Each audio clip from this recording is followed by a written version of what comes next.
about 10 days after 9/11, I went through the Pentagon and I saw Secretary Rumsfeld and Deputy Secretary Wolfowitz. I went downstairs just to say hello to some of the people on the Joint Staff who had used to work for me. And one of the generals called me and he said, "Sir, you got to come in. You got to come in and talk to me a second." I said, "Well, you're too busy." He said, "No."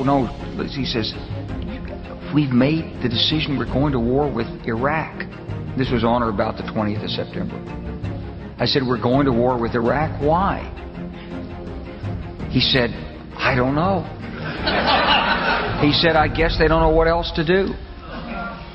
So I said, "Well, did they find some information connecting Saddam to Al-Qaeda?" He said, No. He says, "There's nothing new that way. They just made the decision to go to war with Iraq."